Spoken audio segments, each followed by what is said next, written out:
Channel को subscribe करो पहले, हाँ जल्दी करो। मुझे पता है कि आप लोग नहीं करते हो, वीडियो देखते हो लेकिन सब्सक्राइब नहीं करते। ये लाल कलर का बटन नहीं से दबाओ, जल्दी दबाओ, जल्दी दबाओ, फिर मैं शुरू करूँ। दबा दो जल्दी, दबा दिया, घंटी भी दबा देना, ठीक है।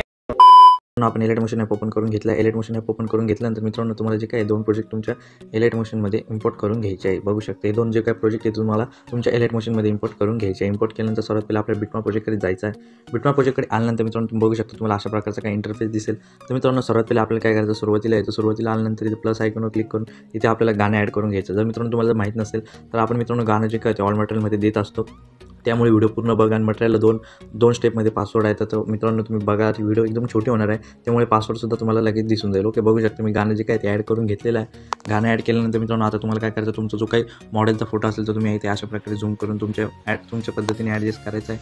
ॲडजस्ट केल्यानंतर त्याला असं शेवटपर्यंत न्यायचं आहे। शेवटपर्यंत नेल्यानंतर त्याला असं प्रेस करून इथे त्याला डायरेक्ट शॅडोच्या खाली न्यायचं आहे। बघू शॅडोच्या वर किंवा अशा प्रकारे काहीतरी न्यायचं आहे, खाली न्यायचं आहे। ओके, बघू शकता मित्रांनो आता मी शॅडोच्या खाली जो काही फोटो आहे तो नेलेला आहे। आणि मित्रांनो तुम्हाला काय करायचं, इथे 4.2 या रेशो यायचं। याचे जे काय इथून बघू शकतो 2 भाग करायचे आहे फोटोचे, आणि परत तशीच प्रोसेस करायची आहे, त्याला खाली आणून घ्यायचं। बघू शकता। ओके, तर मित्रांनो तुमच्या सर्व जे काही तुम्हाला रेडी दिलेलं आहे, तुम्हाला फक्त डायलॉग आणि फोटो, तुमचा जो काही फोटो असेल तो ॲड करायचा आहे। बाकी सर्व तुमच्या रेडी दिलेलं आहे।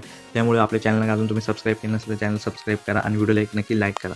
मित्रांनो आता एवढं सर्व झाल्यानंतर तुम्हाला इकडं लेफ्ट साईडला बघायचं आहे, आणि इथे तुम्हाला जे काही ऑफ ऑप्शन आहे ते सर्व तुम्हाला इथे प्रकारे ऑन करून घ्यायचे आहे। बघू शकता अशा प्रकारे आपल्याला CC इफेक्टसुद्धा जो काय तो आपण शेक इफेक्टमध्ये दिलेला आहे तो सुद्धा लावायचा आहे। त्यात इथे बघू शकते जे काही आपल्याला जे काही व्हाईट असं फिल्कर ते तुम्हाला मी आधीच ॲड करून घेतलेलं आहे। फक्त त्याचे काय ऑफ असेल ते ऑन करून घ्यायचं। ऑन केल्यानंतर मित्रांनो हा जो काय पहिला फिल्कर आहे तर याच्यावर आपल्याला ब्लिंक इफेक्ट ॲड करायचा आहे। तो ब्लिंक इफेक्ट असा जास्त 5.70च्या आसपास तुम्ही ठेवू शकता। ओके, अशा प्रकारे बघू शकता। ओके, तर बाकी कोणती हालचाल नाही करायची। आता मित्रांनो आपल्याला काय करायचं, बॅक जायचं। बॅक गेल्यानंतर आपल्याला शेक इफेक्ट प्रोजेक्टकडे जायचं, आणि हे जे काही दोन मित्रांनो CC इफेक्ट तुम्हाला मी जे काही दिलेले आहे ते असे ऑन करायचे। ऑन अशा प्रकारे ऑन करून घ्या, आणि याच्यावर प्रेस करून 1 2 आणि इथे बघू शकता हे 2 आहे, याच्यावर क्लिक करून इथे कॉपी लेअर करून घ्या। ओके, कॉपी लेअर केल्यानंतर मित्रांनो परत आपल्या बिटमॅप प्रोजेक्टकडे या, आणि बिटमॅप प्रोजेक्टकडे आल्यानंतर इथे पेस्ट लेअर करून टाका। ओके, अशा प्रकारे, आणि त्याचे जे काही लेअर आहे अशा प्रकारे 2 सिलेक्ट करून ते शेवटपर्यंत आणून घ्या। ओके, बघू शकता मित्रांनो अशा प्रकारे तुम्हाला जे काय ते दिसेल। ओके, तर मित्रांनो हे काय करायचे का आपण ब्लिंक इफेक्ट ॲड केलेलं आहे त्यांना हा जो काय आपल्याला इफेक्ट आहे CC इफेक्ट त्यावर आणा, म्हणजे असं डार्क दिसेल। ओके, अशा प्रकारे वर आणा CC इफेक्टच्या। ओके, अशा प्रकारे वर आणून घ्या। ओके, बघू शकता अशा प्रकारची एवढी प्रोसेस झालेली आहे। हे थोडंसं पुढे गेलेलं आहे, तर आपण असं मागं नेऊया। ओके, आणून घेऊया।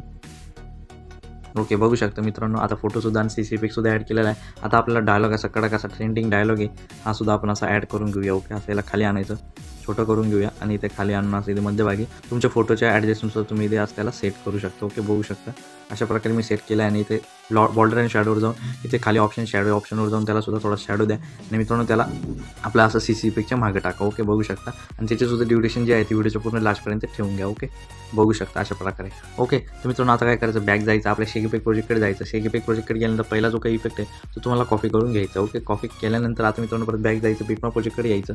बिटमॅप प्रोजेक्टकडे आल्यानंतर मित्रांनो तुम्हाला काय करायचं, हा जो काही पहिला फोटो आहे याला हा इफेक्ट पेस्ट करायचा। ओके, इथे पेस्ट करून घ्यायचं। आता मित्रांनो जे काही व्हिडिओ पाहून फक्त गेला असेल त्यांना ही स्टेप समजणार नाही, म्हणून त्यासाठी सांगतो व्हिडिओ पूर्ण बघत जा, कारण की आपण व्हिडिओ एकदम छोटी करत असतो आणि काही स्टेप तुम्हाला माहीत नसतं, त्यामुळे व्हिडिओ पूर्ण बघत जा। तर मित्रांनो आता हे जे ऑफ आहे ते ऑन करून घ्या, मग आपला परफेक्टली शेक इफेक्ट ॲड होऊन जाईल। ओके, अशा प्रकारे पहिला जो काही शेक इफेक्ट आहे तो ॲड होऊन गेला आहे। परत बॅक जायचं, बॅक गेल्यानंतर परत शेक इफेक्ट प्रोजेक्टकडे जायचं, 2 नंबरचा इफेक्ट हा सुद्धा आपल्याला कॉपी करून घ्यायचा। ओके, कॉपी केल्यानंतर ते परत बॅक जायचं, बिटमॅप प्रोजेक्टकडे जायचं, आणि हा जो काही आपण कट केलेला फोटो आहे त्याला हा इफेक्ट पेस्ट करून द्यायचा। बाकी काहीच करायचं नाही मित्रांनो, आपली जी काही व्हिडिओ आहे ती एकदम कडक अशी रेडी होऊन जाईल। ओके, बघू शकता अशा पद्धतीने। तर मित्रांनो एक प्रोसेस करायची राहिली तर इथे जायचं, आणि फ्लॅटर रॉम इफेक्ट आहे याच्यावर सेपरेट क्लिक करून घ्यायचं, आणि ते 3 डॉटवर हा कॉफी इफेक्ट करायचा। कॉफी इफेक्ट केल्यानंतर मित्रांनो डायलॉग PNG आहे जो काही तो आपल्याला हा इफेक्ट पेस्ट करून घ्यायचा आहे। बघू शकता तुम्हाला समजलं असेल कशा प्रकारे मी कॉपी पेस्ट केलं। बाकी काहीच करायचं नाही मित्रांनो, तुमची व्हिडिओ एकदम कडक अशी रेडी होऊन जाईल। तुमचा जो काही लोगो ॲड करायचा तुम्ही ॲड करू शकता। बाकी व्हिडिओ एकदम कडक आपली अशी होऊन जाईल, आणि ते एकदम HD क्वालिटीमध्ये आपल्याला एक्सपोर्ट करायचं। त्याच्यावर क्लिक करायचं, इथून जी काय रेज्युएशन आहे हे फुल करायचं, आणि इथून व्हिडिओ जी काय ती एक्सपोर्ट करून घ्यायची। तर बघू शकता मित्रांनो आपली व्हिडिओ जी काय ती एक्सपोर्ट होत आहे। मित्रांनो आजच्या व्हिडिओ तितकंच होतं। जर मित्रांनो तुम्हाला व्हिडिओ हेल्पफुल वाटले असेल किंवा तुम्हाला काही याच्यातून समजलं असेल तर माझं चॅनल नक्की सबस्क्राईब करा, व्हिडिओला नक्की लाईक करा, आणि व्हिडिओ कशी झाली मला कमेंट करून नक्की सांगा। तर मित्रांनो अशाच व्हिडिओ तुम्हाला एडिटिंग करायच्या असेल तुमच्या फोटोच्या डायलॉगच्या, तर त्यासाठी आपल्या चॅनल सबस्क्राईब करा, आणि तुमच्या मित्रांना सुद्धा आपले व्हिडिओ शेअर करा। तर मित्रांनो भेटूया आपण एका पुढच्या नवीन आणि इंटरेस्टिंग व्हिडिओमध्ये। तोपर्यंत जय हिंद, जय महाराष्ट्र।